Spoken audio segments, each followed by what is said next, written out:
Bé, moltes gràcies, Robert. Moltes gràcies a tothom que ha pogut venir avui a aquesta jornada del PAS. És el meu plaer inaugurar aquesta primera taula rodona que tindrem. Tal com vaig dient els noms, ja podeu anar pujant cap a l'escenari.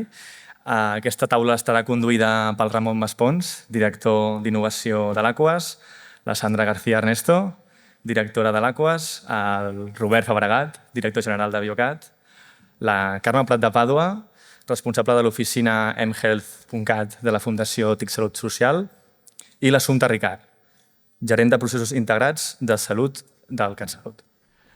Bon dia a totes i a tots. A mi em toca moderar la primera taula d'aquesta jornada amb un primer apunt ja del que ha de ser actualització. Vol dir que vam començar i ara retem comptes del que ha passat des que vam començar tot aquest procés i des que va començar o des que vam realitzar la primera presentació del PAS. Del que preteníem amb el PAS. El Robert ha apuntat ja alguns elements, necessitàvem una estratègia, del treball de la subcomissió va sortir un dibuix d'una estratègia consensuada entre tots els actors que formen part de la cadena de valor, l'àmbit de la recerca, l'àmbit de la innovació, l'àmbit que té capacitat, l'àmbit empresarial amb capacitat de portar productes al mercat, els que han d'adoptar, els que han d'avaluar, els que han de reemborsar. Per tant, tots els actors treballant conjuntament van definir una estratègia. Amb aquesta estratègia vam aconseguir posteriorment començar a definir algunes eines i el PAS és una d'aquestes eines. I en aquests processos hi ha un element clau que és la part d'avaluació, la funció d'avaluació i la funció d'innovació. Per això tenim també la capacitat d'avaluació en el PAS. Finalment, també haurem de pensar en algun moment, i de fet avui és un bon exemple, en què el PAS i els processos conjunts d'adopció d'innovació creen capacitats. I per tant, l'esquema de comunitat de pràctica, de capacitat construïda, de capacitats distribuïdes en un territori, de generar innovació, que la tenim, d'adoptar innovació, que la comencem a tenir més endreçada, d'avaluar, que també la tenim, són elements claus. Són elements claus per construir un polinomi d'èxit. El doctor Navas, molts el coneixereu, sempre parlava de los polinomios, no? Doncs el polinomi de l'èxit passa, entre altres coses, per tenir tots aquests elements adequadament orientats, adequadament alineats, per poder avançar en aquest procés d'acabar fent arribar la innovació en el sistema de salut, en els ciutadans i en els pacients per la millora de resultats, que és un dels objectius últims d'un sistema de salut. Fet aquesta breu introducció, comencem a plantejar-nos, comencem a explicar què ha passat des de la darrera vegada que ens vam veure per parlar del PAS. I per tant, convido a la Sandra, al Robert, a la Carme i a l'Assumpta que de forma breu ens expliqueu en els vostres àmbits, avaluació, Biocat, l'àmbit relacionat amb mHealth de la Fundació i l'àmbit del CatSalut, de l'àrea o de la gerència de processos integrats de salut del Servei Català de la Salut, què ha passat, què s'ha estat fent des de la darrera presentació del PAS i, per tant, actualitzem-nos tot plegats. Sandra. Sí. L'únic que està microfonat sóc jo, o sigui, us heu d'anar passant el...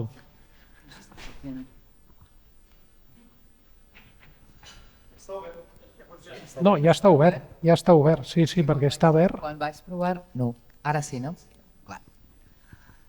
Doncs això, la part que ens toca, que ens ha tocat desenvolupar des del costat de l'Aquas és la que té a veure amb l'avaluació. Amb dos vessants molt clara. Per un costat, el que és pròpiament l'avaluació de la tecnologia innovadora al joc, en el sentit de el procés d'evidència als diferents dominis, de efectivitat, seguretat, l'ètico, el legal, tots els dominis de l'avaluació de tecnologies pròpiament dit, i una altra vessant que és l'avaluació de l'adoptabilitat i del grau de maduresa de la tecnologia que tenim present. Perquè l'aproximació que vam fer és la que fem tota l'estona, però jo crec que era particularment adient en aquest context, que és, segon el grau de maduresa de la tecnologia, diguem que l'avaluació que es pot fer i la lògica que es pot aplicar és diferent i hem anat adaptant els nostres productes, els serveis que oferíem a les empreses que s'aproperaven al pas, a aquestes variacions de diferents graus de maduresa, diferents tipus de tecnologies amb diferents peculiaritats. Ens hem centrat també, i és una vegada més dos vessants, per un costat el que tenia a veure amb la demanda espontània d'avaluació, i per això es va posar en marxa una eina d'autoavaluació a disposició de les empreses i dels desenvolupadors que els permetia, en 3 blocs, donar informació sobre el seu producte, informació relacionada amb el que després haurien d'avaluar. Després fer una mena de, en funció del que ja tenien, una mena d'aproximació en quin estat es trobaven per avaluar, i un tercer bloc relacionat amb preguntes que ens permetien fer un diagnòstic d'adoptabilitat. Aquesta eina d'autoavaluació està disponible per tothom que s'aproperi a la plataforma de Biocat. Ja està pilotada, ja està funcionant. Ens queda per automatitzar alguns dels qüestionaris, unificar-los perquè siguin un sol. I l'altra vessant que deia és la unitat d'acompanyament. Com sabeu, com s'ha dit, com se reiterarà crec que diverses vegades en aquesta sessió, hi ha un compromís de que sigui la demanda de necessitats del sistema la que oriente les prioritats d'avaluació i d'acompanyament, d'aquesta unitat d'acompanyament que s'ha creat. Doncs de la nostra part, el que hem desenvolupat, també fent servir les xarxes internacionals que tenim per consultar amb els nostres socis d'avaluadores de tecnologies tot arreu del món, el que hem fet servir d'aquesta experiència internacional és hem pogut adaptar alguns models per fer avaluacions sobre el dossier de les pròpies empreses primerenques, avaluació primerenca vull dir. S'ha completat una de les empreses que sentireu parlar més tard, Able, i a més, desenvolupar a partir d'aquesta avaluació primerenca sobre dossier, insisto, sense fer més proves o aportar més evidència que la que ja estava construïda. El que s'ha fet és un informe per la pròpia empresa també i amb una possibilitat d'assessorament científic sobre com continuar desenvolupant la seva evidència, un informe al CatSalut, al pagador, i un informe als possibles proveïdors que estiguessin lligats a aquesta iniciativa. Tenim una enquesta de satisfacció per veure com de bons són aquests informes i si assolim,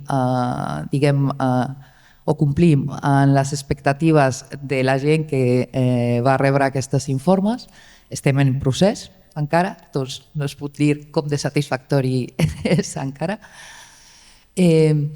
I amb tot aquest complex, jo crec que hem desenvolupat una cartera de serveis molt interessant.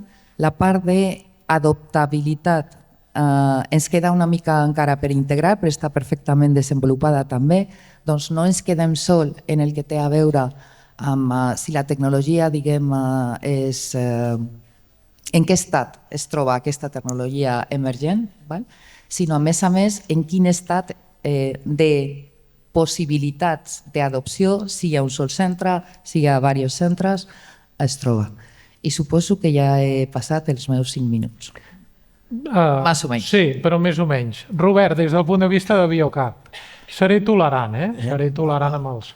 Doncs des de la part de Biocat, més enllà d'aquesta coordinació una mica entre totes les entitats, nosaltres hi ha 3 àmbits concretament que pengen molt directament de nosaltres. Un és el que li anomenem el navegador del PAS, que està disponible i és públic, que el navegador el que fa és identificar tots els instruments, programes, línies de finançament, d'acompanyament, d'acceleració que existeixen a l'ecosistema promoguts tant per actors públics com per privats de cara als emprenedors. Aquest navegador ara mateix té exactament 81 iniciatives identificades que permet per algú que està desenvolupant una innovació i necessita des d'accedir a una prova de validació, un finançament d'una prova de concepte, a un programa d'acceleració o a una fórmula de finançament amb alguna altra etapa de desenvolupament, va allà, a partir de certs camps que es filtren, pot identificar quina és la millor iniciativa que millor encaixa amb les seves necessitats. Això ens ha permès no només fer la foto que sigui accessible per tothom, sinó tenir una conversa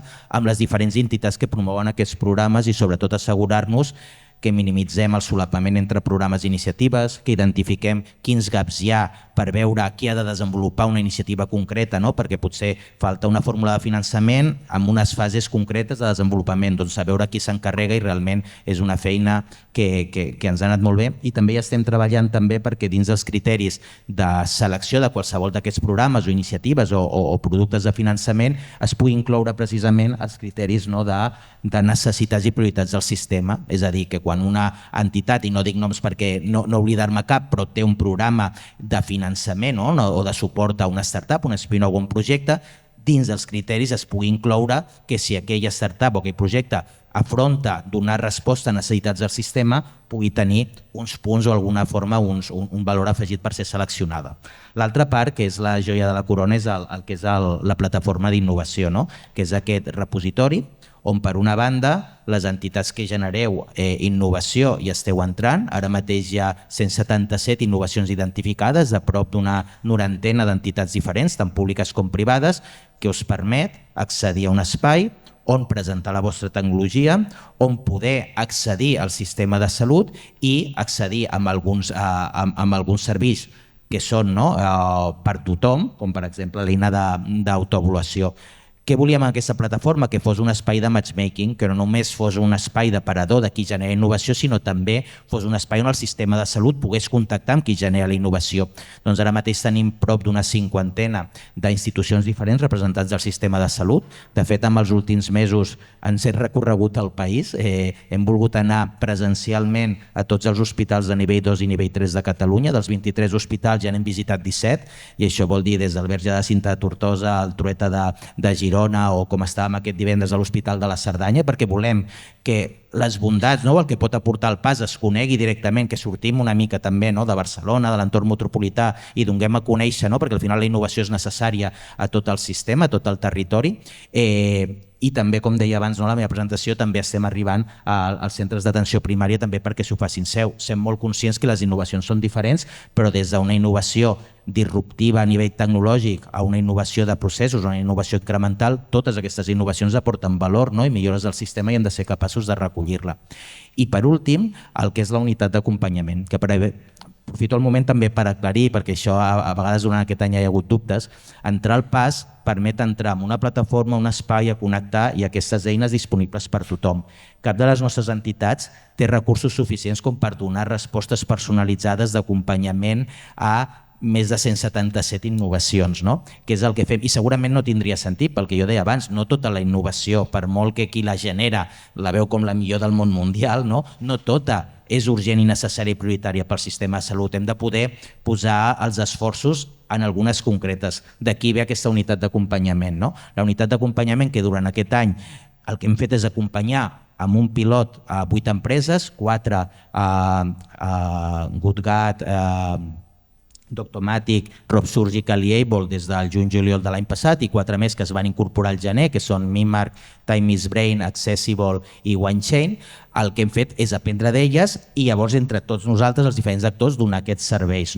Aquests serveis sí que són personalitzats i és aquesta cartera que comentava l'Aquas que entre els diferents actors estem donant. Quin és l'objectiu? Que és el que comentarem al final de la jornada, que a partir d'ara sigui una convocatòria oberta que ens permeti seleccionar aquests projectes, aquestes empreses, i aquests que siguin seleccionats, que són el que el sistema necessita de forma prioritària, són els que els recursos públics, que entre les diferents entitats abocarem cap aquí. Però entenguem que serà la selecció d'aquests projectes. Això no vol dir que tota la resta no siguin interessants, però malauradament aquest nivell de personalització, d'acompanyament personalitzat, només ho podrem tenir en les que siguin seleccionades amb la convocatòria. La resta gaudiran de serveis que són disponibles per totes. Carme, des del punt de vista de la Fundació, l'update. Pues sí, nosaltres de fet ens hem afegit aquest últim any en aquesta unitat d'acompanyament, com bé deia en Robert, són aquests 3 grans blocs, però el que nosaltres realment participem properament i molt apropats amb l'Aquas i també el Servei Català de la Salut és tota la part d'avaluació, sobretot els dominis pel que fa al disseny accessible, que les dades siguin segures, la robustesa tecnològica i també a nivell de contingut. Assegurar-nos que darrere d'aquestes aplicacions digitals hi hagin entitats, professionals de la salut que hi hagin participat. Llavors, en aquest últim any sí que és veritat que portem aquesta expertesa que ja portem des de fa temps des de la Fundació, des de al voltant dels 2015 ja portem avaluant o certificant aplicacions digitals, i sí concretament aquest últim any hem adaptat el nostre procés d'avaluació a una nova ISO, la 82304, que emmarcada en el que és l'impuls des de la Comissió Europea per l'estandardització i homogeneïtzació d'aquests models d'avaluació a nivell dels diferents estats membres. Doncs nosaltres a la Fundació aportem aquest granet de sorra pel que fa a aportar una etiqueta de qualitat, pel que fa a donar garanties al final als ciutadans i als professionals perquè utilitzin aquestes aplicacions amb certes garanties de confiança. Llavors, en el marc del programa jo crec que ens aporta un gran valor perquè ens complementem perfectament amb l'activitat que bé coneixeu de l'Aquas, el que és la part d'avaluació clínica, totes les altres dimensions que estan avaluant, i llavors jo crec que aquí hem pogut aprendre molt, també per encàrrec de l'àrea de ciutadania del Servei Català de la Salut i també amb les altres companyes que ens aproximen en el nostre dia a dia, veure com els diferents graus de maduresa, com bé deia Robert, veiem que la innovació té diferents graus de maduresa. Jo crec que aquest programa apropa en els diferents graus, donant eines, recursos, i en el que fa la unitat d'acompanyament sí que en el cas que nosaltres no portem temps en aquest àmbit de l'avaluació i certificació és donar garanties que en determinats moments cal aquest acompanyament, cal que volem promoure aquestes aplicacions en el sistema, volem cada vegada tenir més aplicacions de confiança, acompanyar en aquestes empreses perquè al final millorin aquest producte en tots aquests àmbits que bé parlava. Doncs aquest és una mica el nostre treball en aquest programa. De fet, és molt enriquidor perquè hem treballat molt de ple amb l'Aquas, sobretot amb l'àrea d'innovació i també d'avaluació, per conèixer quins són aquests requisits, quins són aquest formulari d'avaluació que demanem a l'entitat, comparant-lo i poder veure com ens complementem amb aquests dominis. Llavors, jo crec que és una feina molt enriquidora i estic molt contenta de formar-hi part.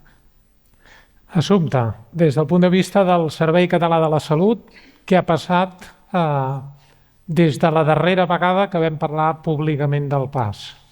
Aquell dia queda clar l'encàrrec, el Servei Català de la Salut, en aquella prioritat segona, identifiqueu les necessitats d'innovació al sistema de salut, sobretot per evitar que l'entrada de la innovació sigui oportunista, tinc una solució, vaig a buscar quin problema resolc, no ha de ser l'inrevés. Aleshores, això és important d'entendre que és necessitat en innovació, perquè amb els estratègics de reptes de salut o necessitats en salut ja els tenim, tenim el pla de salut, tenim el pla departamental, de fet les 10 línies del Kairos, fins i tot el pla estratègic de recerca, tenim molts elements que ens diuen que l'altra cosa és diferent, quines necessitats no cobertes tenim en què la innovació pot tenir un impacte positiu. Òbviament, per darrere dius, però definim innovació, no cal que la busqueu perquè hi ha moltes definicions, però definint-nos unes que ens sentim còmodes i per tant diem, escolta, és la implantació de noves tecnologies que ajuden a millorar la salut de la ciutadania.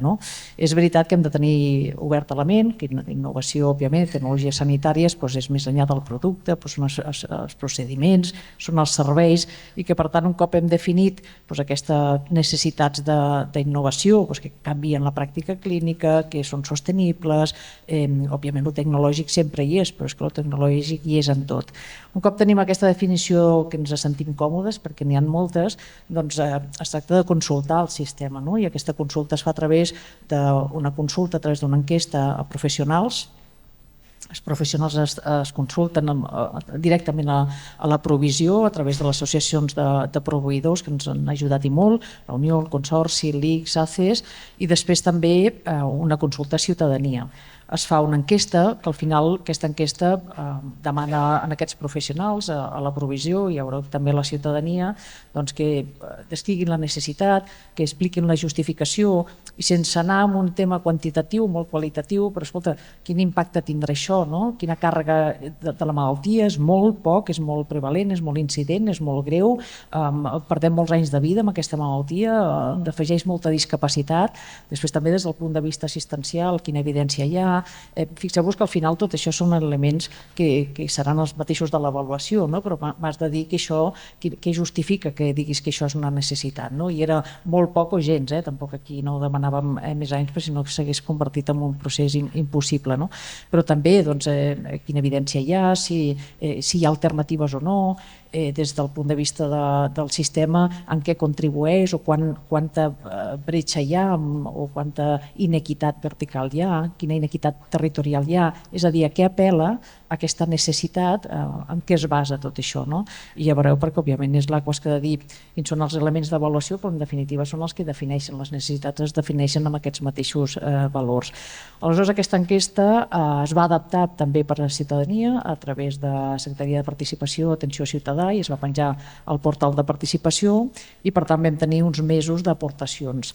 Estem molt satisfets per arribar pràcticament 300 propostes de necessitats i que és molt important que ja avisàvem, no parlem de solucions, parlem de necessitats, ja buscarem la solució després. També vam dir, escolta, no parlem de medicament, sí que el procés del medicament, òbviament, i el tractament farmacològic forma part dels processos, però deixem a banda el medicament en si mateix. I, com us deia, molta satisfacció, van haver més de 300 aportacions molt diverses, de totes les línies assistencials, de tots els nivells de consulta, no només de proveïdors, sinó que també, òbviament, es va consultar a totes les direccions generals, a l'AQUAS, es va consultar a totes les àrees i les gerències del Servei Català de Salut, i en definitiva ens vam trobar un poti de 300 que, bueno, i això com ho cuinem, no? Evidentment, mira a veure què han fet altres. Els altres el que han fet és agrupar això en unes dimensions, en uns àmbits, no? I quan anàvem a mirar-les veiem, ostres, ho han fet molt senzill, Hi ha un exemple molt xulo del NIF, que ve de Bèlgica, i al final diu, escolta, 4 dimensions, pacients, societat i futures generacions. Ells van quedar així, van dir, bueno, si ho han fet en 3, no, nosaltres en farem més.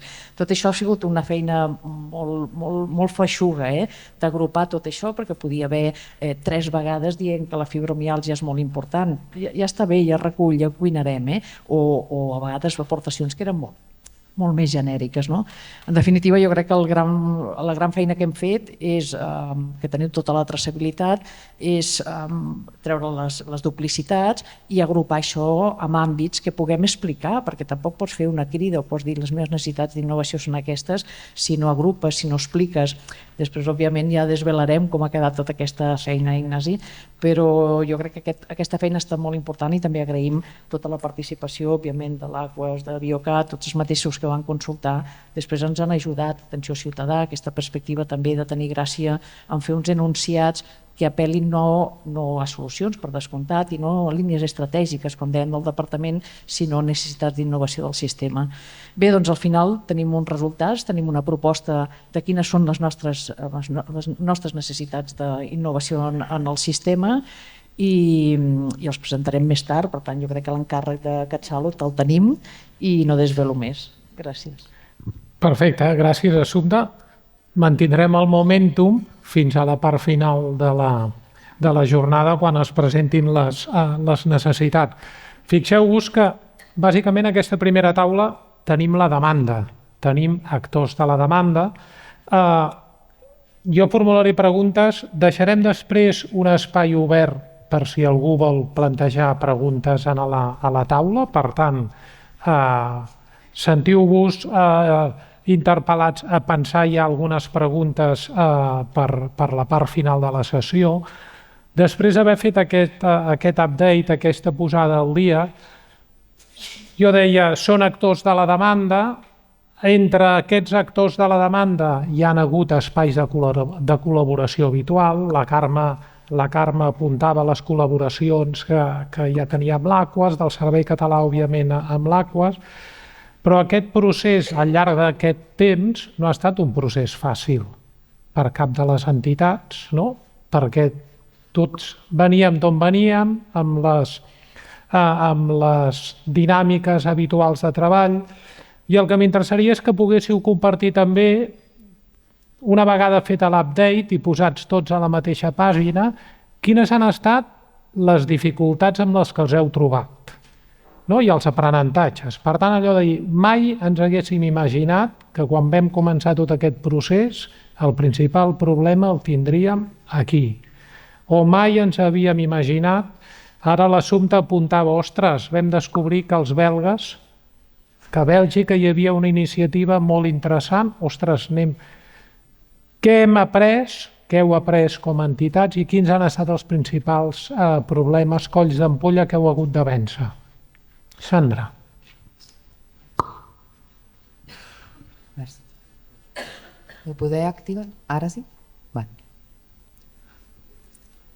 Pues no ho sé, això jo crec que és com, no sé com es diu al català, los partos, que suposadament una vegada la criatura està allà no te'n recordes dels mals momentos del parto, perquè quan em dius col d'ampolla, no ho sé, jo crec que m'ha après moltíssim, això sense dubte. La primera és, jo crec que com institució, l'Aquas ja havíem tingut l'oportunitat d'exposar-nos una mica al món dels desenvolupadors i emprenedors, val? I a les seves necessitats. Aquesta experiència va ser una immersió total, perquè no és el mateix fer el que ja fèiem pel sistema català i pel sistema nacional de monitorització de tecnologies emergents, no? I avaluacions primerenques, no és el mateix que el contacte directe amb les empreses, no? I la informació que ells consideren, jo crec que ha sigut un procés d'aprenentatge mutu en aquest sentit. La informació que ells consideren que s'ha d'aportar com a evidència i la informació que ens cal per definir quin és el valor d'aquesta tecnologia, no? Coses com, per exemple, s'ha de definir ben bé quin haurà de ser l'ús d'aquesta tecnologia, a quins pacients va destinada. No es pot fer una avaluació del valor que aporta comparado, i això és una cosa molt rellevant també, comparado amb el que ja tenim, no? Ha de tenir valor afegit per tenir valor. Valor en si mateix no té. No? Aquesta qüestió també quines són les conseqüències esperades, però s'ha de preveure quines són les conseqüències no necessàriament esperades, no? I que són conseqüències organitzatives. Això des del punt de vista de la entitat que va prendre la decisió d'adoptar o provar, a vegades tenim tothom aquesta micromirada, no? Que no ens permet veure que, per exemple, un procés de triatge diferent a un hospital comporta una sobrecàrrega a l'atenció primària o als CUAPs. No? Això, des del punt de vista d'adopció del sistema, és molt rellevant. Aquestes coses que normalment no formen part de la conversa o del discurs dels emprenedors, dels solucionadors de problemes, nosaltres hem tractat d'incorporar-lo i jo crec que ha sigut un diàleg molt productiu. De fet, a la plataforma tenim una part que s'explica completament el procés d'avaluació de tecnologies. Avaluació des del punt de vista de si demostra valor i madura i té evidència quins són els processos perquè aquesta tecnologia acabi incorporada a la cartera de serveis, no? Que seria la formalització màxima. Aquest esforç també per nosaltres ha sigut un esforç perquè estem acostumades a explicar-lo a avaluadores, no estem acostumades a explicar-lo a la gent, a la ciutadania o als desenvolupadors. Doncs jo crec que aquest procés d'adaptació, abans també lo posava sobre la taula, que va ser que nosaltres ens hem tingut que adaptar a estadis de maduresa molt primerencos, no? Que fins ara diguem que no es considerava res o no teníem que fer aquesta properament a tecnologies tan en fase de prova de concepte o qüestions com aquesta. Doncs adaptar-nos a això i donar informació rellevant per la presa de decisions va ser un tema. I des del punt de vista de la col·laboració entre les organitzacions, jo estic amb la Carme. Jo crec que jo no me'n recordo de les dificultats que segur que hem tingut. El que sé ara per ara és que hem arribat a un punt de comprensió i de complementarietat molt i molt bo. L'única cosa que ens passa, i jo crec que això és un punt de tensió i s'ha de dir, per ambes dues organitzacions, tant des del punt de vista de l'avaluació del que té més a veure amb els components d'intel·ligència artificial i els dominis propis de la tècnicos, més tècnicos, o el que té a veure amb digital en general, és que tenim una certa tensió de recursos, no? Perquè la demanda ara, i jo crec que això és una lliçó també apresa a futur, és evident que la demanda actual ja ens desborda. Llavors hem de preveure com fer per ser capaços d'adaptar aquesta necessitat, absorber-la i donar-la resposta. Carme. Continuaré. Sí, jo diria que un dels reptes més grans és trobar-nos amb diferents tipus de tecnologies. Hem trobat un exoesquelet, com avaluar, no? Un exoesquelet, no? Una eina digital, una eina pensada per estar en un consultori amb atenció primària perquè utilitzi un professional de la salut. Llavors, tota aquesta versatilitat, no? De productes que ens hem trobat ha estat un gran repte, no? Sobretot des del punt de vista de la Fundació, no? Que estàvem molt acostumats a avaluar aplicacions digitals, doncs evidentment adaptar-nos i dir que en aquesta tecnologia, no? Per exemple, a la unitat d'acompanyament, doncs sí, acompanyarem, per exemple, amb Doctomàtic. Per exemple, és una de les empreses que hem avaluat i hem participat perquè era un producte digital, capturava la imatge de qualsevol dispositiu mèdic i al final feia una recollida de dades. Llavors, aquí sí que participar en aquesta avaluació ha estat algo coneixedor, algo que hem pogut implementar aquesta ISO en aquest marc, però per exemple amb l'avaluació de l'exoesquelet, evidentment potser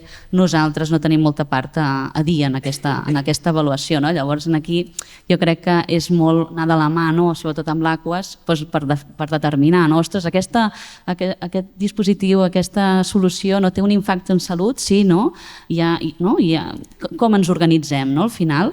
Què avalua? Què té més sentit? Avaluem primer la part del disseny accessible, la part de robustesa tecnològica i després aneu vosaltres, per fer aquesta més part d'avaluació clínica. Saps? Una mica organitzar-los en aquest sentit, jo crec que és un fet que ens hem trobat, que hem hagut de parlar, hem hagut de veure quin era tot aquest procés amb les diferents etapes per poder veure en quin moment intervenia cada actor.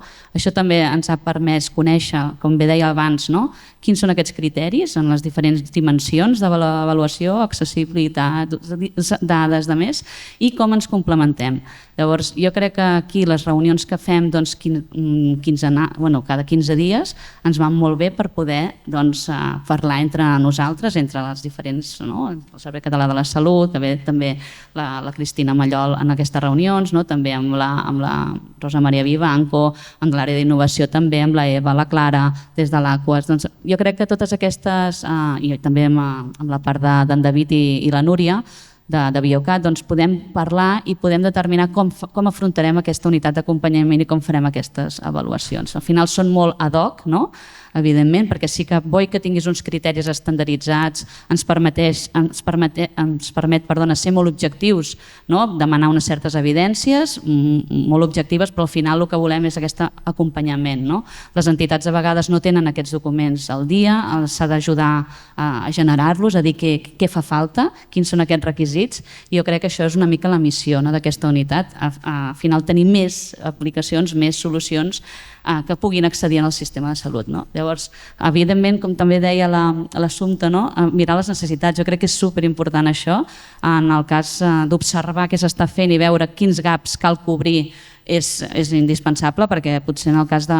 No? Podria dir ara mateix, no diria processos assistencials, però que estan sobrecoberts en temes d'innovació i potser no cal que continuem desenvolupant allò mateix que ja està molt cobert. Potser anem a mirar aquests gaps que queden pendents. Llavors, jo crec que tot això, evidentment, és un procés que acabem d'iniciar, tot just fa un any. Jo crec que d'aquí potser 5 anys vista tindrem més dades i podrem dir, mira, sí, hem aportat aquest granet de sorra, aquest valor en aquest nou procés o en aquest altre. Llavors, és una mica el que diria que hem hagut d'afrontar, en diferents etapes. Després us preguntaré per 5 anys. Perfecte. Robert. Doncs jo el primer, comentaves a veure si alguna cosa us havia de sorprendre. Jo no sé si és una mica fruit de certa experiència, però és veritat que moltes sorpreses no n'he tingut en el sentit de que assumia que no seria senzill, perquè ho deia al principi, si la resta d'Europa majoritàriament està en situacions semblants, segurament és que senzill no és, perquè si d'altres no s'hi han posat és perquè han vist que diu, hosti, quin problemot, no m'hi fico, i nosaltres hem tingut la valentia d'agafar i dir, hem d'intentar, com a mínim, no sé si resoldre-ho tot, però intentar millorar allò que està costant. A nivell d'aprenentatge, per mi primer com a organització, com a Biocat, nosaltres Biocat, històricament hem estat acompanyant els projectes de les empreses en les fases des que hi ha una transferència de tecnologia des de l'entorn acadèmic, es genera una empresa, acompanyar-les buscant finançament, accelerant, model de negoci, etc. Però la part final, que diferenciava molt clarament la Sandra, una cosa és validar una tecnologia, tenir la certificació, i l'altra cosa és ser avaluada. És a dir, tu, que deia, pots tenir una evidència científica, uns resultats, però després aporta un valor afegit. O sigui, introduir dins del nostre coneixement com a organització aquesta part, entendre no només les necessitats, sinó quines són els criteris pels quals el sistema pren decisions, això era important. Llavors, aquest aprenentatge l'hem tingut i ens ha permès també aprendre juntament amb les empreses, projectes que de forma natural ja hi teníem una relació, aprendre conjuntament, que jo crec que això és important. L'altre nivell d'organitzacions, és evident que Biocat fa molts anys que té col·laboracions amb Aquas i amb TIC Salut i Social i amb el Departament de Salut i amb CatSalut, però crec que ens ha obligat a totes les organitzacions a sortir una mica de la zona de confort en el sentit d'obrir-nos una mica, compartir com treballem i a partir d'aquí reencaixar-nos una mica per treballar de forma més eficient. I encara hi ha recorregut, però jo recordo al principi que deia, ostres, això segur que ha de passar per CatSalut. Però qui de CatSalut? A qui li he de dir? Com funcionen? Però el mateix amb Aquas o el mateix en funció també de la grandària de l'organització costa més, però jo crec que ens ha obligat també a tenir certs processos, identificar les persones, perquè això des de la part de qui genera innovació també passava i encara passa, perquè com deia no està tot resolt, però dir, ostres, vaig d'un lloc a un altre però ningú m'ho acaba de resoldre. Llavors, intentar dibuixar aquests diagrames de flux per assumir quina responsabilitat té cadascú. Exacte, però aquí passa. L'altre dia parlava amb una altra persona de CatSalut amb qui no hi hem estat treballant al pas i em deia, sí, ja m'han arribat aquests projectes perquè ja els han derivat internament des de CatSalut cap allà perquè ens toca a nosaltres dir-hi. Dic, ostres, doncs està funcionant, Vull dir, i jo crec que això era important. I per últim, crec que també és important que sense perdre el focus, perquè és més que compartit entre tots i totes nosaltres, que el focus és millorar el sistema de salut per tal que la ciutadania tingui una millor salut i millor estat del benestar, entendre que el sector salut va més enllà del Departament de Salut, que el sector salut és economia, és empresa, és generació de coneixement, és recerca, és educació, o sigui que és global i holístic. I aquí veig companys i companyes del Departament d'Empresa i Acció amb qui estem treballant, al Departament d'Economia hi estem parlant, hem agat per primer cop hem anat conjuntament entitats del sector salut i del sector empresa a espais per explicar el que estem fent, perquè al final el que dic, en la mesura que hi hagi més empreses que treballen amb tecnologies innovadores pel sistema de salut, això vol dir que més innovacions arribaran al sistema, però en paral·lel més llocs de treball es generaran de qualitat, de gent que està treballant per solucions per millorar la vida de les persones. Llavors, trencar una mica allò que semblava la guerra público-privada, de que algú genera innovació, farà tot el seu camí sol i quan arribi al final picarà a la porta i dirà, algú m'ho compra? Intentar, que em sembla que ho deia l'assumpte, no és tant arriba una solució, anem a buscar una necessitat perquè hi ha solució que ens arriba, sinó des de l'inici tinguem un diàleg, tinguem un acompanyament, tinguem clar que el focus és aquest i treballem plegats, que al final, des de visions diferents, l'objectiu és comú, I jo crec que el pas també ens ha ajudat a trencar a vegades certes desconfiances i certs nínxols que estaven com molt establerts i molt compartimentats. Assumpte, el CatSalut, en la línia del que apuntava el Robert, d'espais de confortabilitat, heu hagut de sortir d'aquests espais heu hagut de...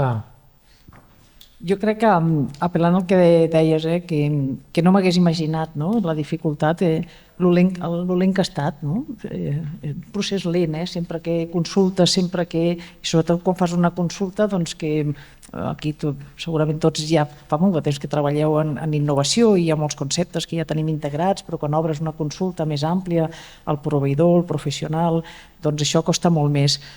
Sobretot perquè quan comences i vas a mirar la bibliografia ja està fet, no? I tens una tentació de copiar-ho, no? I agafar 10, fer un Delphi, matxembrar-ho i ja ho tinc, no? Aleshores jo crec que és molt important tenir aquesta paciència de que sigui col·laboratiu, que sigui participatiu, que sigui nostre, perquè si no se't nota que ho has copiat, no? I no només se't nota, sinó que no calarà, no ho incorporaràs. I això no és una lliçó apresa d'ara, ja fa molts anys, però jo crec que aleshores haver-nos donat aquest temps de fer la consulta, de crear aquest qüestionari, de fer-ho fàcil, d'adaptar-lo al ciutadà i sobretot tot aquest esforç després de treballar aquestes dades, no? De treballar aquesta informació. Aleshores jo crec que dificultats, això, no? Crec que anem creant cultura de la innovació, no? I això vol dir comprendre la innovació, doncs insistim, no com una solució sinó com una necessitat. Aquesta necessitat que quan participes tinguis visió general, que tampoc es demana a tothom. Al final, si tu treballes amb fibromiàlgia, que no et demanin necessitats, doncs la fibromiàlgia, no? I per això hi treballo, perquè això és molt important, no? Ja està bé, ja farem nosaltres aquesta feina, no? Però després, com a facilitats, jo crec que ha estat una bona notícia que hem vist que hi havia moltes de les necessitats apel·laven a millora de processos, no? I no estaven tan centrats en l'equipament, en el device, en el dispositiu, no? O en la impressora 3D. I això ens ha sorprès gratament. De fet, la majoria, la número 1, era necessitats en innovació en processos, i això ho hem vist molt positivament. La segona, òbviament, anava a tractament, i fins i tot que havíem tret la part del medicament, i després ja les altres, no? Prevenció, promoció.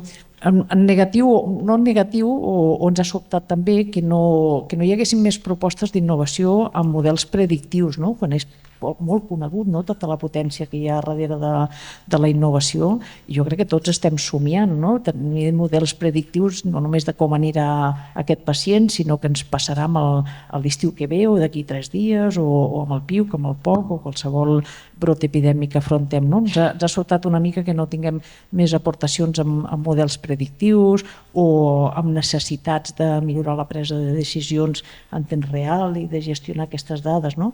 De fet, un dels exemples que vam consultar, ens els vas ensenyar tu mateix de Boston, deia, escolta, com encaixem tot aquest tsunami de les dades, no? Com naveguem, no? Com surfegem en aquest tsunami, no? I aquesta part potser l'hem vist menys reflectida. En definitiva, un procés de participació lent, farragós de cuinar-lo, positivament molt orientat a processos i no tant al dispositiu. Jo crec que això indica una maduresa del sistema molt considerable, i després que també, Déu-n'hi-do, la visió general que hi havia a les aportacions. Perfecte. Faig una darrera pregunta i obrirem el debat a la sala. En tinc més de preguntes, però aprofito un fil que has tirat al Robert, que deia tens la idea, desenvolupes el procés de recerca, arribes al final i estratègia de l'esperança, no? Algú comprarà. De fet, el que tu intuïes, no?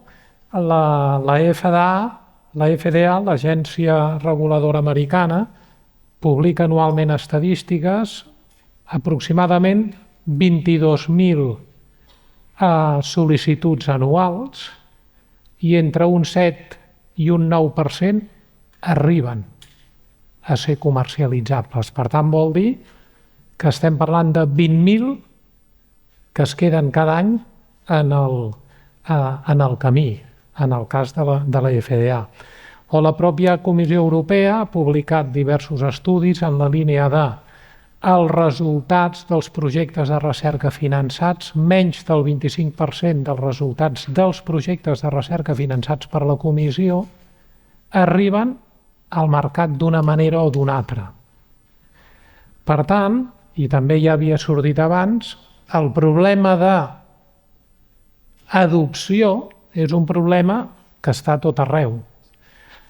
Des del punt de vista d'experiències, al llarg d'aquest temps que heu estat treballant amb el PAS, d'experiències internacionals que heu conegut, que us han semblat interessants, d'entitats que ho estan intentant abordar de forma semblant, perquè és un problema que és global. També hi ha una part per la demanda, no? Aproximadament, la mateixa Comissió Europea indica que el 50% dels contractes públics no acaben mai assolint la totalitat dels objectius. Per tant, hi ha elements de l'oferta i també elements de la demanda. Des del punt de vista d'iniciatives que heu anat coneixent al llarg d'aquest temps que hagin servit per inspirar-vos positivament, l'assumpte ja deia no copiar, inspirar-vos positivament, alimentar, millorar o descartar, quines identificaríeu? Assumpte. Bueno, l'acabava de citar, però jo crec que la feina que s'està fent amb el NIT, que neix a Bèlgica, però que ja té ambició europea, de fet hi ha 16 països europeus adscrits i té l'ambició d'influir en les polítiques sanitàries europees. S'ha constituït un consorci i ha estat maco veure amb aquest any que han treballat des de com comencen aquest procés participatiu, que no han participat tants com nosaltres. També és veritat que hem vist que els processos participatius, també als Estats Units, aquest exemple mateix que comentàvem de Boston, al final agafen 100 professionals, òbviament molt ben seleccionats, però jo crec que nosaltres hem fet, que crec que és bo, més participació. Però aleshores al final aquesta experiència de tots adreçats que ens hem inspirat en això ha de ser un procés consultiu que orientis molt cap a un NAT i que justifiquis molt bé aquesta necessitat i com dèiem que al final són els elements que l'Aquas ens ha portat que seran els mateixos que l'avaluació i després ens ha inspirat molt la simplicitat. Jo crec que nosaltres tendim molt a fer grans redactats o a tenir moltes pàgines i al final quan els veus dius és que han dit 4 coses que igual és frustrant perquè quan mires dius ostres, vaya simplificació tan extrema que pot ser una mica excés, però al final és que o ets capaç de donar 5 missatges al sistema de que les necessitats d'innovació és aquesta o no ho és. Jo crec que si no haguéssim tingut aquests, el Nesta també de United Kingdom, aquest és un molt bon exemple, a Boston que comentàvem, tots al final acaben donant 4 o 5 frases, també t'haig de dir que molt ben escollides del punt de vista, diguem-ho així, de màrqueting, són molt atractives en el seu redactat. Jo crec que ens falta aquesta part, de fer-ho atractiu, de fer-ho senzill, de fer-ho molt explosiu visualment i que al final jo crec que d'aquestes experiències hem après això, sigues simple, dona 4 missatges, extenta després en descriure fins i tot d'aquestes 300 necessitats detectades, ja les posarem allà, ja podràs anar a veure de què va això, però sigues senzill, dona 4 missatges molt clars per estimular el sistema en aquesta direcció, i sobretot evitar l'oportunisme, i al final definir les necessitats el que intenta és evitar les incorporacions no harmonitzades, sense valor, sense que hagin demostrat evidència, que hagin demostrat valor afegit, evitar aquesta entrada oportunista, que això no vol dir que posem frens a la innovació. Això que corri, ja està bé, ja ho aplaudim. Nosaltres hem de ser conservadors a l'hora d'incorporar això a la cartera, en el sistema, en el nostre... I aquí sí que ens ve aquest punt de prudència i que segurament es veurà com un fre de l'administració a la incorporació, però ja ho anirem fent. Per tant, simplicitat, orientació a necessitats i que sigui molt atractiu i que dirigeixi cap a la necessitat i evitem l'oportunisme. Robert.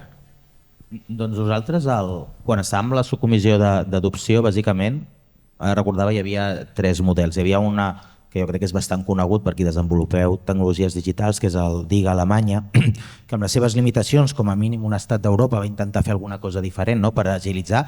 No tot és positiu, però indicava d'alguna manera alguns fluxos, algunes idees Després estava l'ILAB al Regne Unit, sota el paraigües de l'NIH, que de fet vam tenir reunions, de Laura Sanpietro, que està a la comissió, vam tenir reunió amb ells per conèixer la idea aquesta d'una mica d'aquest passaport d'innovació, la idea de la unitat d'acompanyament, de dir, anem a acompanyar alguns que seleccionem, quins serveis, d'alguna manera escoltar-los, i un model semblant també el tenien a Euskadi, Bioef o Casidecha, que són entitats amb diferències, perquè no és ben bé un Biocat, és més que l'agència de recerca i treballen com un equivalent a Aquas, tot i que diferències, però també feien una mica aquest procés de selecció. I jo crec que ens van inspirar una mica. Jo sempre deia que no s'havien de fer un copiar i enganxar, sinó veure una mica allà que ha funcionat i intentar veure què és el que funciona aquí o no.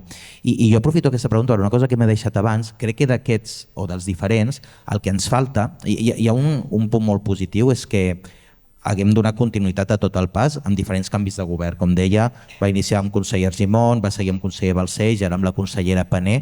De fet, el pas és una de les accions que està dins de l'ETO 3 del Cairós.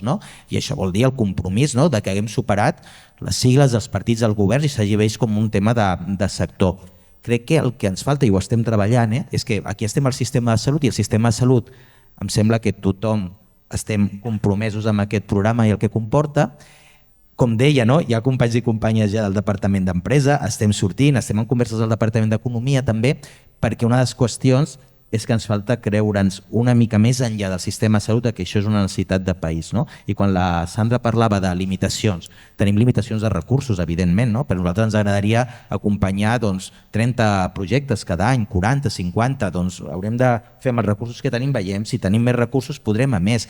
Algunes de les qüestions que compartíem i està sobre la taula aquestes peticions és la dificultat en incorporar innovació és molts cops perquè no hi ha recursos econòmics, perquè al final les tensions de tresoreria, no només de CatSalut, sinó de cada hospital individualment, de cada centre sanitari, la despesa és tan alta, està tan excedida respecte als pressupostos que costa molt identificar recursos econòmics per poder finançar innovació. Llavors, una de les qüestions que estem treballant és intentar a nivell de país, i això ha de superar fins i tot el Departament de Salut, ha de venir des del govern o des del Departament d'Economia a dir, escolteu, reservem unes quantitats, unes bosses de recursos que només es poden destinar i són finalistes per incorporar innovació, per ajudar a catalitzar aquestes fases inicials, que al final és una inversió. El problema és que quan estem tan tensionats, la inversió acaba sent una despesa. I ho dic perquè qui genereu la innovació molts cops diu, ostres, com pot ser que amb aquest pressupost que té el Departament de Salut, amb aquests pressupostos que tenen aquests hospitals, com és que no s'incorpora? Doncs per què? Perquè la realitat és que la despesa està molt sobrepassada als pressupostos i llavors costa molt gestionar això. Sí, a mi aquest procés m'ha permès també entendre millor les dificultats de l'altra banda, qui ho adopta. Llavors, el que deia, amb alguns d'aquests models, aquestes qüestions no han vingut només del sistema de salut, estan més enllà. Llavors, nosaltres hem fet un procés bottom-up i estem aquí aconseguint que d'altres departaments que també tenen les seves responsabilitats en tot plegat s'arremanguin, s'hi posin i per això compto que l'any que ve quan fem aquesta jornada diguem, mira, hem aconseguit aquest punt afegit. Carme. Doncs ja ho he dit una miqueta. Nosaltres, en el cas, vam participar en el projecte Label to Enable i vam tenir la sort de col·laborar perfectament amb Orca, que seria la persona que certifica, l'entitat certificadora de l'NHS. Coneixem perfectament el DIGA, el model alemany, que és un dels pioners. Després ara hi ha el PECAM també a França, que ha obert una mica més l'espectre, no només es centra en terapeis digitals, però també parlem de les wellness apps o totes aquelles aplicacions per lo que és la prevenció o promoció de la salut. Llavors, sí que n'hi ha molts, Finlàndia també un bon exemple també a seguir, als Estats Units, com bé deies, els RTMs, el procés de reembolsament va molt i molt lent, vull dir, realment teníem aquest 7%, inclús ja ho veig molt optimista, amb empreses que hem també parlat que estan en aquests programes. Llavors, jo crec que són exemples. Aquí el que emfatitzaria potser més és que si miréssim de tots aquests exemples les aplicacions, els productes que han arribat ja en estadis de reembolsament, molts, potser el 90% són propis del país. Llavors això és també per fer un apunt a aquesta mirada d'internacionalització o també el que interessa a les empreses és comercialitzar el producte a Catalunya però també a fora. Llavors, si cada agència avaluadora crea el seu propi certificat, has de passar per tots aquests processos robusts a cada regió, cada estat membre, doncs es fa feixuc per assumir a nivell de recursos econòmics, evidentment, i de temps i de més. Llavors, si mires aquesta visió, jo crec que anar cap a un model d'estandarditzar a nivell global i permetre aquesta compartició o certificació a nivell transfronterera agilitzaria molt aquests processos en els diferents països, perquè al final, si vas mirant, els dominis són els mateixos. O sigui, un producte aquí a Catalunya, a Espanya, França, a més, segurament haurem de complir amb la GDPR, amb tot el tema d'accessibilitat, amb tot el tema, evidentment, de l'evidència clínica també serà la suficient de cada país. Per tant, jo crec que aquí nosaltres, si mirant, treballant en tota aquesta feina que hem fet en el projecte i en tota l'adopció d'aquesta ISO, vam fer de fet un estudi que hem publicat al JMIR ara fa poc, que és que hem comparat el nostre procés amb el de l'adopció d'aquests requeriments, i sí que adoptant, per exemple, una ISO com aquesta, ens permet homogeneitzar al voltant del 80% dels criteris que serien homologables als diferents països, i un 20% són propis del país, és a dir, aquí estem parlant de l'Esquema Nacional de Seguretat o temes d'interoperabilitat, de més, que són propis de la regió, com passa també amb Holanda. Holanda també tenen una particularitat pròpia del país, doncs que allà sí que hauries de complir amb aquesta part concreta del país, o Austràlia també. A Austràlia també tenen una part amb infermeria molt pròpia del país. Doncs jo crec que això, si obríssim, que és un tema que encara queda camí per recórrer, perquè hauríem d'obrir aquesta mirada, veure com això es podria compartir a nivell dels diferents estats, però sí que ara mateix amb l'Esquema Nacional de Seguretat, amb l'European Health Data Space, hi ha un apunt que incita i promou aquesta adopció més aviat transfronterera a nivell de compartició d'aquestes avaluacions i de més. Llavors jo crec que és una mirada a tenir en compte i jo crec que estem en aquest camí.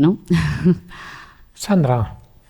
Doncs abundant una mica en el que deia la Carme. Jo crec que els estàndards internacionals efectivament estan avançant a ritme accelerat i a més en Europa, perquè el que tenim és reglaments europeus, els nous d'intel·ligència artificial que anem adaptant, perquè surgen des del punt de vista d'avaluació de dispositius o d'avaluació de tecnologies farmacològiques, és claríssim. De fet, estem participant en tot el procés d'adopció del reglament europeu que progressivament entra en vigor per l'estat espanyol i, òbviament, per el nostre país.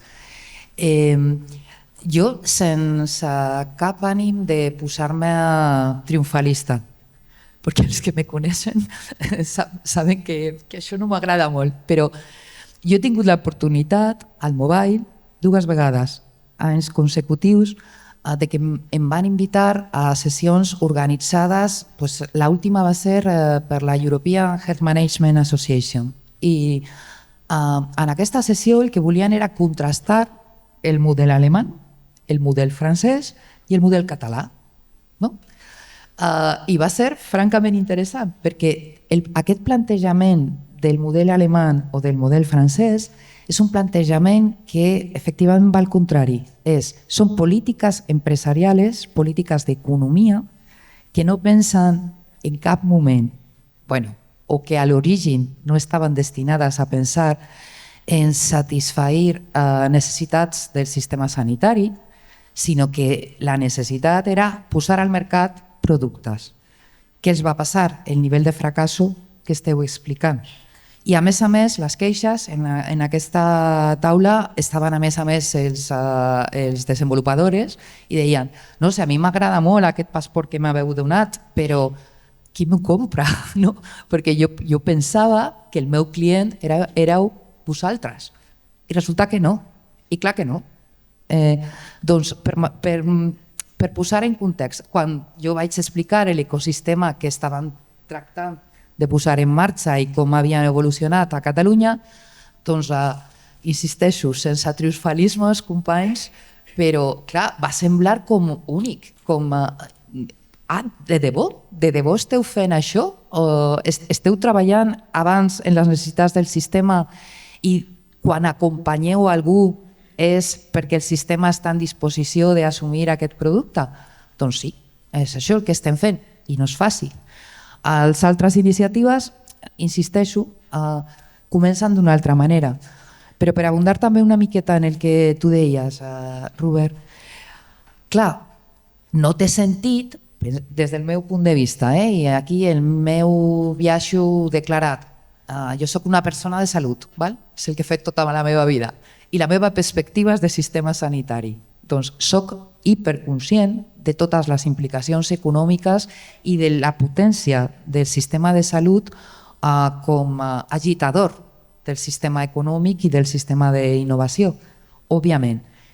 Però el que s'ha de tenir en compte en una política ben bé organitzada, i jo crec que tenim el primordio allà, és que, òbviament, no tot pot anar al pressupost de salut, perquè efectivament el pressupost de salut majoritàriament s'inverteix, i és el que cal, en els processos relacionats amb la salut. La consideració d'assumpció d'innovació té més a veure amb satisfer necessitats assistencials o necessitats de prevenció o necessitats de promoció o necessitats organitzatives, però no en invertir en empreses. Tot i que tenim una part constitutiva, i sento la mirada del Toni aquí, una part constitutiva de la funció de salut, que és recerca, sense dubte. Recerca i desenvolupament i innovació, sense dubte. I a tots els nostres instituts d'investigació tenim aquesta vessant enraizada, no em sort la paraula en català. Merci, enralada. Doncs el fem, però clar, és que cal altres dispositius. Jo no sé, els gens més grans del joc, com jo, potser us en recordareu d'una iniciativa que el CEDETI espanyol va tenir fa potser més d'una dècada, que era per cada convocatòria de compra pública d'innovació dirigida, posaven els diners perquè les entitats sanitàries posessin en marxa un projecte de compra pública d'innovació. El que afegien era diners del Ministeri d'Economia, també, dirigides a les empreses que volien presentar-se a aquestes convocatòries.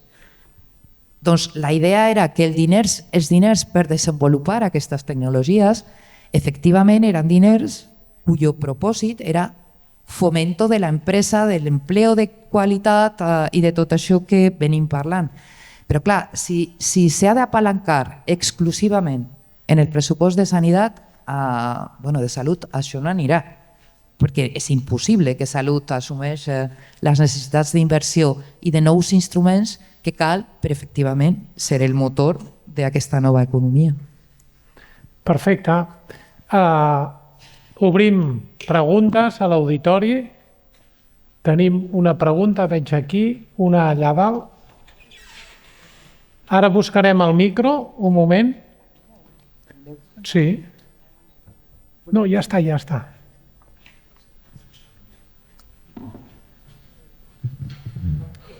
Buenos días. Tengo una pregunta respecto a la encrucijada de la financiación de la innovación, porque sabemos que muchas veces, es digamos el principal cometido de la innovación, genera eficiencia y por lo tanto tiende a reducir costes sanitarios, sobre todo si estamos hablando de innovación en procesos. Entonces, por una parte tenemos esta innovación en procesos que reduce gastos y puede incluso reducir actividad, y un sistema de financiación, por ejemplo en los hospitales, que está basado en el volumen de actividad. Y una cosa está totalmente contrapuesta con la otra. Entonces me gustaría saber en qué fases de la reflexión está la administración para intentar solventar esta falta de alineamiento entre innovación y sistema de financiación. Tenim 3 o 4 preguntes, ho dic per l'hora. Si us sembla, farem les preguntes i després recollim a la taula. N'hi havia una allà dalt i una altra aquí. Sí, a la penúltima fila em sembla que n'hi ha una. Sí. I després en tenim una altra allà. Sí, bon dia, soc el Josep Ballester, soc el director de Solar Institute. Saluts a tots. Enhorabona a tots vostès perquè fan la transferència de coneixement i gràcies a vostès per fer possible tot el que estem parlant avui aquí. Vull fer una pregunta perquè arrel del Ramon Maspons, has dit fem la transferència de coneixement, m'ha cridat molt l'atenció, fem la transferència de coneixement, fem un viatge i algú ens comprarà. Algú ens comprarà com a companyia. Jo crec que a grans països tenen grans empreses. I la pregunta és que neix d'un repte. Crec que nosaltres som capaços aquí de crear bons emprenedors. I la pregunta és si serem capaços de crear grans empreses. Grans empreses que no siguin només adquirides o comprades, sinó que elles siguin capaces d'adquirir. O sigui, crear grans empresaris. Perquè no solament hem de ser científics, sinó que segurament hem de canviar la mentalitat i ser grans empresaris. I tindre com a repte de país, Catalunya, crec que mereix tindre empresaris perquè ja ho han fet abans. Ho han fet en el segle XIX, ho han fet en el segle XX i potser en el segle XXI tindrem que ser capaços de crear grans empresaris. Res més. I teníem una tercera pregunta aquí a la part central.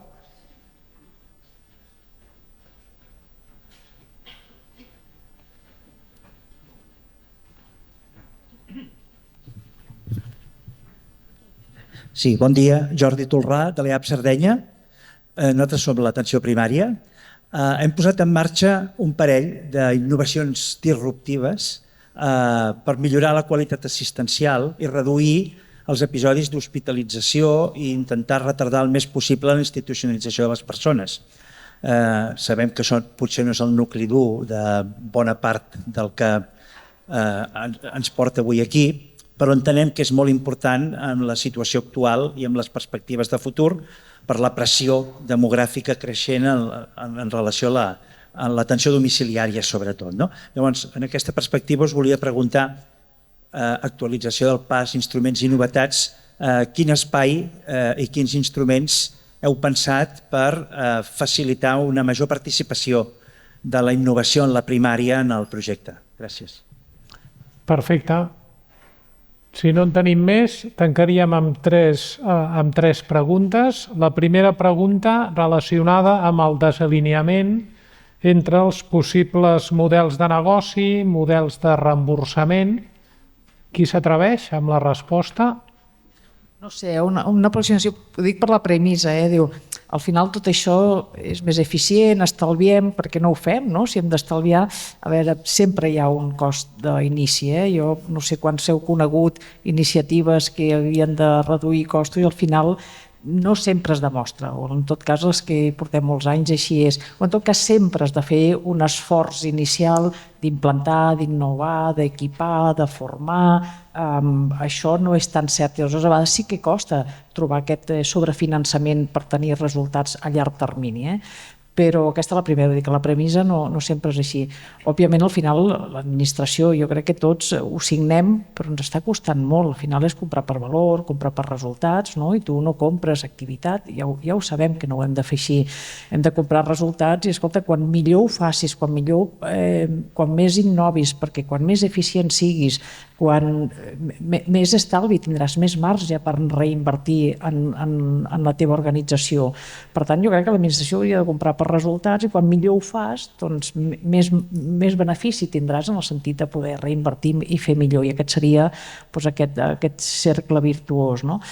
Ara això ens està costant, és que pràcticament tenim aproximacions molt pobres. Al final la CPR, la compra per resultats, ostres, quan ho mires són indicadors que ni tan sols són de resultats, ens acostem a indicadors de procés que sabem que milloren resultats, però la que t'hi jugues aquest 5%, a la que t'hi jugues diners, costa molt incorporar i ens costa molt tenir. Jo crec que tots ho signem, però a l'hora de la veritat o no trobem, o no són fiables, o no són capaços, o al final l'impacte negatiu que pot tenir sobre una organització, aquest impacte negatiu de no ser finançat o rebre menys diners perquè no has arribat a la qualitat esperada, doncs això tampoc pots ensorrar una entitat. No?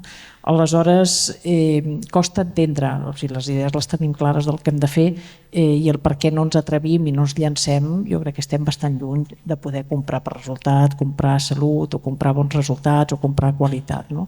La intenció hi és i anem avançant segurament, i novament la premissa de que això sempre estalviem, no ho sé, no sempre, o almenys no a l'inici. Robert. Sí, agafo i miro de contestar les dues. Pel que deies de les empreses, i estem completament d'acord, i més és un àmbit amb el que Biocat hi hem treballat des de fa temps, però això està canviant molt i jo crec que a la taula de després veurem alguns clars d'exemples. És a dir, històricament, algú que era recercaire, professional sanitari, constituïa una empresa quan havia necessitat i a vegades seguia amb el negoci, i no tothom que és investigador és un bon emprenedor ni és un bon CEO, i buscàvem una fórmula a vegades d'anem a buscar algú que sigui un gran CEO, que no conegui això i que apareix allà. Jo crec que el que estem construint aquí com a ecosistema, i les dades de la bioregió de Catalunya apunten cap aquí, és que estem fent que científics i científiques molt potents acabin formar-se i esdevenint grans CEOs d'empreses. I ho dic perquè després tenim uns clars exemples de professionals, i a més moltes d'elles dones, que han entomat aquest repte, que es formen perquè, com bé dius, la idea pot estar molt bé, però si tu vols que aquesta idea, quan és una tecnologia, arribi a bon port, al final passes amb un procés de desenvolupament de negoci, amb tot el que comporta. Però, sincerament, jo crec que aquest aprenentatge no vol dir que no hi hagi camp per recórrer, però Déu-n'hi-do el que hem millorat en els últims 10-15 anys, i després jo crec que podrem veure exemples molt potents. I sobre la part de primària, comentar-te el que dèiem abans, i estem treballant. De fet, hem tingut en els últims mesos reunions a la direcció de primària del Departament de Salut, amb la direcció de primària d'ICS, hem tingut reunió amb totes les gerències territorials de primària, i ara el que estem tancant amb elles és reunions anant al territori a cadascun dels àmbits territorials. Sobretot perquè s'ho facin seu, i de fet m'oblidava, i amb IDIAP Jordi Gol hem tingut diverses reunions també per des d'IDIAP Jordi Gol com ajudar-nos. Perquè una de les coses que des de l'inici, veig aquí a la Roser Fernández que insistia molt, era que la innovació, aquest procés incorporés tots els tipus d'innovació i també innovació en processos, i un exemple és el que deia l'Assumpta. La demanda del sistema és moltíssima innovació en processos. Què passa? Que aquesta innovació en processos molts cops no surt del propi centre on s'identifica aquella innovació. Per què? Perquè no necessita un finançament addicional, perquè no és una tecnologia que cal una inversió, i molts cops aquesta innovació és escalable al territori i no surt, i no som capaços de fer-la arribar. Llavors, unes coses que dins del PAS estem parlant és dir, com la incorporem dins del radar d'aquesta plataforma, d'aquests acompanyaments, i per nosaltres, almenys des de Biocat, l'aprenentatge que estem tenint amb aquestes reunions de la primària és també unes coses que els hem demanat, és ajudeu-nos a assegurar-nos de com ho podem incorporar. Perquè no ha sortit a la taula, però per mi el PAS, hem parlat de totes les bondats i tots els objectius, però per mi una de les qüestions, i a mi m'amoïna molt especialment, és que és una eina per combatre la inequitat territorial. Un dels problemes que tenim com a sistema és que el sistema no ens separa per la renda per càpita, però sí pel codi postal. Jo sempre dic, tu vius a Barcelona i estàs en un barri de 9 barris, d'una renda per càpita baixa, i tu pots anar a Vall d'Hebron igual que el que viu a Pedralbes o a Sarrià o a Sant Gervasi. Però si vius a certes zones de Catalunya no és el mateix que si vius a Barcelona. Llavors, el PAS el que porta és identificar la innovació que tenim a tots els sistemes, veure com la podem escalar, veure com la podem compartir, perquè els recursos són diferents, que el Verge de Cinta de Tortosa conegui molt clarament quina és la innovació que hi ha a Vall d'Hebron i pugui veure quina té sentit que incorporin, i també amb els centres d'atenció primària. Llavors, és una mica pluja fina, però hi estem treballant. I ja farem reunions per parlar també amb vosaltres per veure com ens podeu donar un cop de mà. No sé si Carme o Sandra voleu afegir alguna cosa. Sí, afegint aquí en el cas d'atenció primària, nosaltres des de la Fundació vam fer com un inventari de quins serveis digitals utilitza la ciutadania en els diferents àmbits, des de l'entorn Siscat, sobretot hospitalari i també primària, i dir que sí que el 90% dels ciutadans tenen com la meva salut com a la primera eina que interactuen. Llavors aquí sí que nosaltres amb el Servei Català de la Salut des de l'àrea de ciutadania tenim aquest encàrrec concret de millorar, fer aquesta nova salut del futur, on allà acompanyar i incloure aquí nous serveis i noves necessitats que avui dia des de l'atenció primària jo crec que es podrien resoldre molt utilitzant aquesta eina que ja tothom té a la seva butxaca, i llavors és una de les tasques que també treballem en aquest sentit. Jo crec que de la mà també de tota la feina que fem a la unitat d'acompanyament podem veure com solucions poden ja anar a l'apartat, per exemple, d'altres serveis de la meva salut, que potser seria un win-win molt ràpid pel ciutadà, no? Tenir allà aquest ventall de serveis disponibles per ell. Sandra, vols afegir? Sí? Bueno, pot afegir, però els meus companys jo crec que l'han cobert. Solo una cosa, sobre el tema dels estalvis. Jo tenia un professor, i soc molt vella, que ja ens deia aleshores el sistema sanitari fa servir tots els estalvis que produeixi. Doncs és una mala idea tratar d'argumentar que alguna innovació ens estalviarà costos. L'argument, perquè a més moltes vegades és un molt millor ús dels recursos que tenim, que és molt diferent. I això és un nivell d'eficiència molt alt, perquè si tens més resultats en el mateix diners, això és eficiència pura. Però estalviar, jo crec que l'hauríem d'eliminar del nostre vocabulari, no perquè no sigui virtuós, que seria, sinó perquè és reinversió del que parlem. I l'altra és, com ens demanaven quin és l'estat de reflexió del sistema, jo crec que l'assumpte ha descrit molt i molt bé la situació actual. Però sí és veritat que la reflexió que s'està fent de com poder posar elements de compra basada en valor als contractes és molt interessant i és molt sofisticada. Jo, si l'assumpte no l'ha desvelat, no el faré jo, però sí que m'agradaria dir que nosaltres estem treballant en la gent de l'àrea econòmica en molts aspectes d'aquestos que tenen a veure amb com poder distingir als centres o a les xarxes, que aquest és un altre tema, que és moltes vegades aquests processos dels que parlem no parten dels centres, perquè han de ser centres de diversos nivells coordinats. És un altre concepte. I aquestes innovacions molt particulars tenen un problema, que és que el sistema de pagament encara és individual. S'està parlant de com fer que hi hagi parts del pagament que siguin compartides per tots els que contribueixin als resultats. Coses d'aquesta mena que encara no estan en funcionament, però és part del pensament, per això dic que és sofisticat, de la gent que s'està ocupant de com fer evolucionar els contractes per fer aquest alineament en la innovació. Perfecte. Molt bé, doncs moltes gràcies, Assumpta, Carme, Robert i Sandra. Agrair-vos a tots el seguiment de la taula. Després d'un any hem fet una posada a punt, com deia la cançó de Charango, anem a poc perquè anem lluny, i en aquest sentit animar-vos a seguir seguint la jornada perquè tindrà el seu moment àlgid en la presentació tant de la convocatòria com de les necessitats del sistema de salut. Moltes gràcies.